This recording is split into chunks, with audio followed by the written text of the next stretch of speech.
Hello అండి, అందరికీ నమస్తే. Welcome back to our channel home making ముచ్చట్లు. ఎలా ఉన్నారు? అందరూ బాగున్నారా? నేను కూడా బాగున్నాను. ఈరోజు అయితే మరొక మంచి వీడియోతో మీ ముందుకైతే వచ్చేసాను. ఇంకా సమ్మర్ అయితే అయిపోయిందనే చెప్పొచ్చు కదా. చక్కగా వర్షాలు అయితే స్టార్ట్ అయిపోయాయి.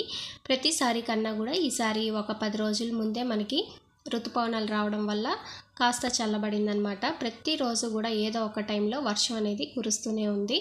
అంటే మరీ అంత పెద్దది కాదు, చల్లబడేదానికి వీలుగా ఉన్నంత వర్షం అయితే పడుతుందన్నమాట. ఇంక ఇక్కడ వచ్చేసరికి ఈరోజైతే కొంచెం క్లీనింగ్ పని అయితే పెట్టుకున్నాను. ఇంకా సమ్మర్ అయితే అయిపోయింది కదా, ఇంకా కూలరు ఏసీల పని అయితే కాస్త తగ్గించవచ్చు అనమాట. అందుకని చెప్పి ఇంకా హాల్లో ఉన్న కూలర్ని పెద్దగా యూస్ చేయట్లేదు. ఇంకా ఇక్కడ అడ్డంగా ఎందుకు అని చెప్పి వేరే చోటకైతే మార్చాలి. ఇంకా ఆ ప్రాసెస్లోనే ఇంకా ఈ కొన్ని క్లీనింగ్స్ పనులు కూడా వాటితో ఇంక్లూడ్ అయితే చేశాను. ఇంకా ఊరి నుంచి వచ్చానమాట. ఇంకా వర్షానికి కొద్దిగా గుబురుగా అయితే వచ్చాయి. పెద్దగా యూస్ చేయట్లేదు అనమాట. వామాకు అంటే ఎక్కువ వచ్చేసింది కదా, అంతా మనం యూస్ చేసుకోలేం కదా. ఇంకా ఆడంతా గుబురులాగా అంత వర్షాలకి ఎందుకు అని చెప్పి బాగా ఒక చిన్న ప్లాంట్ మాత్రమే ఉంచేసి ఇంకా మిగిలిందంతా తీసేసాను. ఇంకా ఇదైనా సరే మనకి చక్కగా గ్రోత్ అవుతుంది.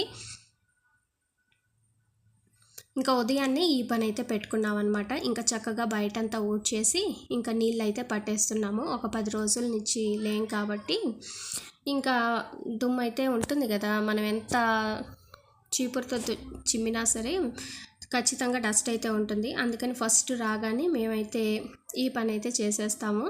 ఇంకా ఇప్పుడు కూడా బాగా వాటర్ అయితే పట్టేసి కడిగేసాం అనమాట. ఇంకా కూలర్ని అయితే ఈ రూమ్లోకి అయితే అంటే సెకండ్ బెడ్రూమ్లోకి అయితే షిఫ్ట్ చేసేసాము. ఇంకా స్కూల్ బ్యాగ్స్ అన్నీ కూడా ఉతికి పెట్టేశాను. ఇంకా వీటిని అయితే యూస్ చేయలేదు, ఇంకా స్కూల్ స్టార్ట్ అవ్వలేదు కదా ప్రెసెంట్. అందుకని చెప్పి ఇంకా అవైతే అక్కడే ఉన్నాయి. ఇంకా స్టార్ట్ అయితే కనుక ఇవన్నీ కూడా ఇక్కడ ఉండవన్నమాట. ఇంకా ఇక్కడ కూడా కొన్ని ఊరి నుంచి తెచ్చిన ఐటమ్స్ ఉంటాయి కదా, అన్నిటిని కూడా సర్దేసుకొని రూమ్ అంతా కూడా నీట్గా అయితే పెట్టేసుకున్నాను. మన ఛానల్లో daily vlogs, organising vlogs, cleaning tips అన్నీ కూడా షేర్ చేస్తూ ఉంటాను. ఇలాంటి వీడియోస్ ఇంట్రెస్ట్ ఉన్న వాళ్ళు ఒకసారి ఛానల్ని విజిట్ చేసి వీడియోస్ నచ్చి యూస్ఫుల్గా ఉన్నాయి అనిపిస్తే ఛానల్ని సబ్స్క్రైబ్ అయితే చేసుకోండి. ఫస్ట్ 1 by 1గా క్లీన్ చేసుకుంటూ వెళ్తానన్నమాట. అన్నీ కూడా ఒకేసారి మనం పెట్టేసుకున్నాం అనుకోండి కొంచెం ఇబ్బంది అయితే ఉంటుంది. ఇంకా అందుకని ఫస్ట్ ఒక్కొక్క రూమ్ కంప్లీట్ అయిపోయిన తర్వాత ఇంకో రూమ్లోకి అయితే క్లీనింగ్ అనేది పెట్టుకుంటాను. ఫస్ట్ ఇంకా కూలర్ని చేంజ్ చేయాలి కాబట్టి ఆ రూమ్లోకి అయితే పెట్టేసి ఆ రూమ్ మొత్తం కూడా క్లీన్ చేసిన తర్వాత ఇంకా హాల్లోకి అయితే వచ్చేసాను. కూలర్ ఉన్న ప్లేస్లోకి నేనైతే టేబుల్ని అయితే పెట్టేసాను అనమాట. ఇంకా ఇక్కడ టేబుల్ మీద ఉన్న ఆ క్లాత్ని కూడా చేంజ్ చేసి వేరేదైతే వేసేసాను. ఈ విధంగా అయితే అరేంజ్ చేసుకున్నాను. కాకపోతే ఏంటంటే ఇక్కడ లైట్ వెయిట్ ఉంటుంది కదా, ఈ క్లాత్ అనేది గాలికి అనేది ఎగురుతూ ఉందన్నమాట. ఇంకా అది దానికి కొద్దిగా అయితే ఒక టిప్ అయితే ఫాలో అవ్వాలి. నెక్స్ట్ అయితే మీతో అయితే షేర్ చేస్తాను ఇప్పుడే. ఇంక ఇక్కడ వచ్చేసరికి స్విచ్ బోర్డ్స్ని కూడా తుడిచేస్తున్నాను అనమాట. అంటే మరి డస్ట్ అయితే లేదు కానీ ఇంకా మనం ఏదైనా చేతులతో టక్కని లైటు ఫ్యాను వేసినప్పుడు ఆ జిడ్డు అనేది కొద్దిగా అంటుకుంటుంది. అందుకని చెప్పేసి నేను మెయిన్ ఆఫ్ చేసిన తర్వాత కొద్దిగా వాటర్తో తుడిచి బాగా పిండేసి ఆ తర్వాత అయితే తుడిచేస్తూ ఉన్నాను. ఇవంతా బాగా ఆరిన తర్వాత ఇంకా మెయిన్ అనేది ఆన్ చేస్తానన్నమాట. లేదు వాటర్తో ఇబ్బంది అనుకునే వాళ్ళు ఏం చేయొచ్చు అంటే మనకి హ్యాండ్ వాష్ చేసుకునే లిక్విడ్స్ ఉంటాయి కదా, వాటితో అయినా తుడుచుకోవచ్చు అనమాట. లేదు శానిటైజర్తో అయినా దేంతో అయినా. ఇంకా దివాన్ అనేది కొంచెం ఉన్న ప్లేస్ కన్నా కూడా కొద్దిగా ముందుకైతే జరిపేసాను. అంటే కరెక్ట్గా టీవీకి ఆపోజిట్గా ఉండేలాగా ఆ కిటికీకి కింది వైపే కరెక్ట్గా అలా అయితే చేంజ్ చేశాను అనమాట. ఇక్కడైతే గాలికి బాగా ఎగురుతుంది. ఇంతకుముందు వేరే ప్లేస్లో ఉండేది కదా, అప్పుడు అక్కడికి గాలి అంతగా వచ్చేది కాదు. అందుకని చెప్పి ఇలా ఎగిరేవి కాదనమాట టేబుల్ మీద క్లాత్స్. ఇప్పుడు ఫ్యాన్ గాలి ఎక్కువ డైరెక్ట్గా వచ్చేస్తుంది, ఎగురుతూ ఉంటుంది. అందుకని నేనేం చేశానంటే మనకి కాయిన్స్ ఉంటాయి కదా, ఒక 2-3 తీసుకునేసి దానికి ఈ విధంగా రబ్బర్ బ్యాండ్ వేసామనుకోండి అంతవరకు అయితే ఎగరకుండా ఉంటుంది. అందుకని చెప్పి ఇలా అయితే ఒక ఆ సైడు 2 ఈ సైడు 2 అలా అయితే పెట్టేశాను. ఇలా పెట్టడం వల్ల ఇంకా గాలికి అయితే పెద్దగా ఎగరటం లేదనమాట. ఇంక ఇక్కడ వచ్చేసరికి దీవాన్ ముందుకు జరిపాం కదా, ఇంకా చైర్స్ అయితే తీసేసి దీవాన్కి ఆపోజిట్ సైడ్ అయితే ఆ సైడ్ అయితే వేసాం, అంటే పూజ గది ఉంటుంది కదా అక్కడైతే వేసాను. ఇంకా ఇక్కడ ఒక చిన్న స్టూల్ ఉంది కదా, అక్కడ క్లాత్ వేసేసి చక్కగా కొన్ని వాటర్ పోసి దాంట్లో ఇలా ఫ్లవర్స్ అయితే వేసేసాను అనమాట.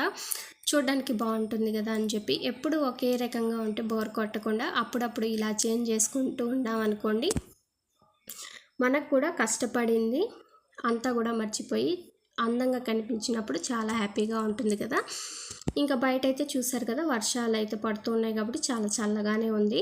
ఇంకా బయట చల్లగా ఎండ తక్కువగా ఉన్నప్పుడు ఇంట్లో అయితే కొంచెం చీకటిగానే అనిపిస్తుంది. ఇంక ఇప్పుడైతే నేనైతే లైట్లు కూడా వేసున్నాను. ఇంకా హాల్ అయితే ఇలా ఉందన్నమాట. ఈ పని అంతా కూడా నేను మార్నింగ్ అంటే 8 లోపల అయితే చేసుకున్నాను. ఇంకా కబోర్డ్ని అయితే ఎటువంటి చేయలేదన్నమాట, డస్టింగ్ కూడా, ఎందుకంటే ఈ షీట్స్ అయితే వేసాం కదా, ఇది వేసిన తర్వాత నాకైతే పని అనేది చాలా ఈజీ అయిందని చెప్పొచ్చు అనమాట.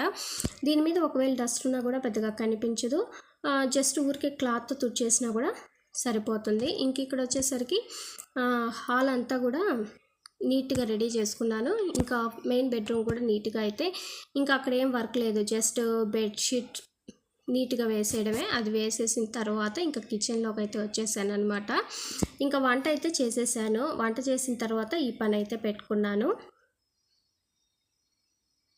మనకి కిచెన్లోకి డబ్బాల మీద ప్రతిసారి క్లీన్ అయితే చేసుకోలేము, డస్ట్ అనేది ఖచ్చితంగా పడుతూ ఉంటుంది. పైగా మాకేంటంటే ఎక్కువగానే పడుతుంది, ఓపెన్ కిటికీ లేకపోయినా సరే డస్ట్ అనేది చేరుతూ ఉంటుంది అనమాట. అందుకని నేను ఇలా 15 డేస్కి ఒకసారి ఏం చేస్తానంటే, ఒక కాటన్ క్లాత్ని వాటర్లో బాగా ముంచేసి పిండేసిన తర్వాత ఆ క్లాత్తో ప్రతి డబ్బా మీద మనకి డస్ట్ కనిపించిన చోట అంతా కూడా అలా తుడిచేస్తూ ఉన్నాం అనుకోండి, మనకి బాగుంటుందన్నమాట చూడడానికి. అంత నీట్గా ఆర్గనైజ్డ్గా అందంగా పెట్టుకొని వస్తువులపైన డస్ట్ ఉంటే అస్సలు నచ్చదు కదా మనకి. అందుకని నేనైతే ఇలా అయితే చేసుకుంటూ ఉంటాను. బాటిల్స్లో పోసిన ఐటమ్ అయిపోవడానికి మనకి ఖచ్చితంగా 1 మంత్ అలా పడుతుంది కదా. ఆ లోపల డస్ట్ అంతా కూడా అలాగే ఉంటే మనకి చూడడానికి బాగోదు. అందుకని ఆ మూతల వరకు ఈ విధంగా క్లాత్తో అయితే డస్ట్ అంతా కూడా తుడిచేస్తూ ఉంటాను. ఇలా చేయడానికి మనకి పెద్ద టైం కూడా ఏమీ అవ్వదన్నమాట, జస్ట్ ఒక 10 to 15 మినిట్స్ అయితే సరిపోతుంది. ఇలా తుడచడానికి మాత్రం 5 మినిట్స్ అయితే సరిపోతుంది. కాకపోతే కౌంటర్ టాప్ని కూడా నీట్గా పెట్టుకోవాలి కదా, అది కూడా చేసే తలకి ఒక 10 మినిట్స్ అలా పడుతుంది. అందుకే ఓవరాల్గా మనకి 15 మినిట్స్ పెట్టుకుంటే మన కిచెన్ కూడా ఎప్పుడు కూడా నీట్గా అయితే ఉంటుందన్నమాట. మనం డైలీ ఇలా చేయలేకపోయినా సరే కనీసం 15 డేస్కి ఒకసారి చేసుకుంటే మనకి డీప్ క్లీనింగ్ చేసే పని అనేది చాలా వరకు అయితే తగ్గిపోతుంది. ఇప్పుడైతే వర్కింగ్ ఉమెన్స్కి ఇలాగా డీప్ క్లీనింగ్ చేయాలంటే కుదరకపోవచ్చు కదా, అలాగా సండేస్ కానీ 10 డేస్కి ఒకసారి కానీ ఇలా కనుక చేసుకుంటూ ఉన్నారనుకోండి, కిచెన్ హౌస్ అంతా కూడా నీట్గా ఉంటుంది, డీప్ క్లీనింగ్ చేసే పని కూడా తగ్గుతుంది అన్నమాట చాలా వరకు. ఇంకా కౌంటర్ టాప్ అంతా కూడా నీట్గా క్లాత్తో అయితే తుడిచేస్తూ ఉన్నాను. మనకి ఇలా వంట పని తర్వాత క్లీనింగ్ పనే కాదు కదా, ఇంకా ఎక్స్ట్రా పనులు కూడా ఉంటాయి. అయితే ఫస్ట్ ఇవన్నీ కూడా కంప్లీట్ చేసుకున్న తర్వాతే మనం ఆ వర్క్ మీద కాన్సన్ట్రేషన్ అయితే చేయగలం అనమాట. వీటిని పెండింగ్ పెట్టేసి ఆ పని మీద మనం ఫోకస్ చేసినా సరే ఆ పనిని పెద్దగా కంప్లీట్ చేయలేం. ఇంట్రెస్ట్ అంతా కూడా అంటే కాన్సన్ట్రేషన్ అంతా కూడా అక్కడ క్లీన్ చేయాలి, ఆ పని ఎప్పుడవుతుందో అన్న థాట్ అయితే మైండ్లో నడుస్తూ ఉంటుంది. అందుకని మనం అలా చేయకుండా జస్ట్ ఇలాగా కుకింగ్ వర్క్ తర్వాత క్లీనింగ్ వర్క్ అన్నీ కూడా చకచక స్పీడ్గా చేసేసుకొని ఆ తర్వాత మనం ఇంకా ఎక్స్ట్రా పనుల మీద కాన్సన్ట్రేట్ చేసుకుంటే ఈ పనులన్నీ కూడా పర్ఫెక్ట్గా అయిపోతాయి. ఇంక ఇక్కడ వచ్చేసరికి గ్యాస్ స్టవ్ పక్కన ఈ విధంగా ఒక చిన్న ర్యాక్ లాగా అరేంజ్ చేసుకున్నాం కదా, దానికి కూడా ఫుల్ డస్ట్ అయితే పట్టిందనమాట. మనము రోజు డోర్స్ ఓపెన్ చేసినా రాని డస్ట్ ఒక 1 వీక్ కనుక డోర్స్ వేసేసామనుకోండి, అంతకన్నా డబుల్ డస్ట్ అయితే చేరుతుంది. ఇంకా ఈ మధ్య అయితే 1 వీక్ అయితే ఊరెళ్ళి వచ్చాం కదా, ఇంకా డస్ట్ కూడా బాగానే ఉందన్నమాట. ఇంకా అందుకని ఈ ర్యాక్ను కూడా నీట్గా అయితే క్లాత్తో తుడిచేసి ఇంకా ఆ వస్తువులన్నీ కూడా ఎక్కడవక్కడైతే పెట్టేస్తాను. ఇక్కడ వచ్చేసరికి ఎక్కువగా యూజ్ చేసేవన్నమాట మనం కుకింగ్లో, అవైతే ఇక్కడ పెట్టుకుంటానన్నమాట. అంటే సాల్ట్, షుగరు, తర్వాత పోపు దినుసులు ఇలాంటివి. నూనె ఇవన్నీ కూడా ఇక్కడైతే పెట్టేసుకుంటాను. ఎక్కువ వెయిట్ అయితే పెట్టను అనమాట, ఎందుకంటే ఈ ర్యాక్ అనేది నిలబడదు కదా, అందుకని ఇలాగ గాజు సీసాలు అన్నీ కూడా ఇక్కడ పెట్టేసుకుంటే మనకి చూడడానికి బాగుంటుంది. ఇలాంటి గాజు సీసాలు మనం సపరేట్గా కొనడం కన్నా కూడా ఇప్పుడు టీ పొడులు, తర్వాత కాఫీ పొడి, జామ్లు అంటే సాస్లు అంటే కొన్నప్పుడు ఖచ్చితంగా గ్లాస్ వస్తూ ఉంటాయి. వాటిని చక్కగా యూస్ చేసుకోవచ్చు అనమాట. మనం మోడల్ కోసం వేరే గ్లాస్ ఐటమ్స్ కొనాలంటే ఒక్కొక్కటి ఖచ్చితంగా 100 నుంచి 200-300 వరకు కూడా ఉంటుంది.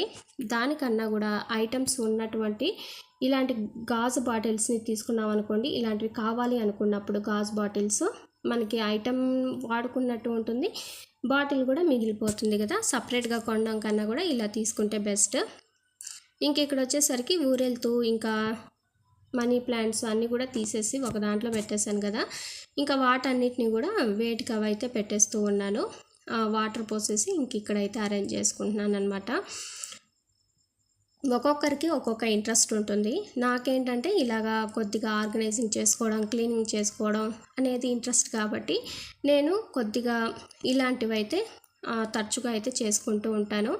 ఇలా చేసుకుంటే మనకి బాడీకి ఎక్సర్సైజ్ లాగా ఉంటుంది, మైండ్ కూడా రిఫ్రెష్గా అవుతుంది. సపరేట్గా బయటికి వెళ్ళి వాకింగ్, జాగింగు, జిమ్లు ఇలాంటివన్నీ చేసుకున్నాం కన్నా కూడా చేసుకునే వాళ్ళు చేసుకోవచ్చు, ఇబ్బంది అయితే ఏం లేదు. కానీ అలా చేసుకోలేని వాళ్ళు ఇలా పనుల మీద కాన్సన్ట్రేషన్ చేసుకున్నా కూడా మనకి అదొక ఎక్సర్సైజ్ లాగే ఉంటుంది, హెల్తీగా కూడా ఉండొచ్చు అనమాట. ఇంకా గ్యాస్ కూడా నీట్గా అయితే కడిగేసి ఆ తర్వాత షింకు, దాని దగ్గర ఉన్న ట్యాప్స్, టైల్స్ అన్నీ కూడా వాష్ చేసేసుకుంటున్నాను. స్టీల్ స్క్రబ్బర్తో రుద్దితే మనకి ఆ మరకలు అనేవి కూడా నీట్గా పోయి మనకి బాగా బ్రైట్గా కనిపిస్తాయి అన్నమాట, షైనీగా. లేదు మామూలు స్మూత్ దాంతో రుద్దితే సరే మనకి మరకలు అనేవి సరిగా పోవు. ఇంకా ఓవరాల్గా క్లీనింగ్ కూడా కంప్లీట్ అయిపోయింది. ఇలా ఇంటిని కానీ కిచెన్ని కానీ ఒక్కొక్కసారి కొద్దిగా టైం కేటాయించుకొని మనం క్లీనింగ్ కనుక చేసుకున్నాము అంటే మనకి ఇల్లు మనకి కొత్త దానిలాగా కనిపిస్తూ ఉంటుంది. ఒక క్లీనింగ్ కాకుండా కొద్దిగా ఆర్గనైజ్డ్గా అందంగా పెట్టుకుంటే మనకి ఇంకా బాగుంటుందన్నమాట. ఉన్న వస్తువులే అంటే మనం స్పెషల్గా కొనాల్సిన అవసరం లేదు. కొన్ని ఏంటంటే కొన్ని రోజులు వాడి పక్కన పెట్టేస్తూ ఉంటాము. అలాగా పక్కన పెట్టేసిన వాటిని ఒకసారి యూస్ చేసుకోవచ్చు. అలాగా యూస్ చేసుకుంటూ పక్కన పెట్టకుండా అటు ఇటుగా చేంజ్ చేసుకుంటూ ఉంటే మనమే కొత్తగా అయితే మన ఇంటిని అయితే చూడొచ్చు అనమాట. ఓవరాల్గా నా కిచెన్ని కూడా ఈ విధంగా అయితే క్లీన్ అయితే చేసేసుకున్నాను. మాది ఓపెన్ కిచెన్ కాబట్టి చాలా వరకు నీట్గా ఉంచుకోవడానికి ట్రై చేస్తూ ఉంటానన్నమాట. ఇంకా బట్టలు ఉంటే అవి, తర్వాత ఇంకా కొన్ని బ్యాగ్స్ అయితే ఉన్నాయి, వాటిని కూడా దేవేసి బట్టలను అయితే మిషన్లో వేసేసి ఈ విధంగా ఆరేసాను. వర్షం అయితే పడుతుంది, ఇంక ఇక్కడ పెట్టేస్తే వర్షం పడిన ఇబ్బంది ఏం లేదు కదా, రేపటి వరకు ఆరుతూనే ఉంటాయి. ఇంకా రేపు తీసి వీటిని మడత పెట్టేయచ్చు. ఇంత క్లీన్ చేసి మాప్ పెట్టకపోతే అస్సలు బాగోదు కదా. అందులో 1 వీక్ అయిందనమాట. ఇంకా ఊరు వెళ్ళేసరికి ఇంకా మాప్ అయితే పెట్టలేదు. ఇంకా ఫైనల్గా క్లీనింగ్ అంతా అయిన తర్వాత ఆర్గనైజ్గా పెట్టుకున్న తర్వాత మాప్ పెట్టేయచ్చు అని చెప్పి ఇంక ఫైనల్గా ఇప్పుడైతే మాప్ పెట్టేసుకుంటున్నాను. మామూలుగా అయితే డే బై డే పెట్టుకుంటాను అనమాట, డైలీ అయితే ఏం పెట్టను. ఇంకా ఓవరాల్గా ఇంకా కంప్లీట్ అయిపోయిందనమాట. అదండి ఈరోజుటి వీడియో అయితే. వీడియో నచ్చితే లైక్ చేయండి. మరిన్ని ఇంట్రెస్టింగ్ వీడియోస్ కోసం మన ఛానల్ని విజిట్ చేసి వీడియోస్ నచ్చితే ఛానల్ని సబ్స్క్రైబ్ అయితే చేసుకోండి. Thank you for watching. ఇంకో మంచి వీడియోతో మళ్ళీ కలుద్దాం. Bye, take care.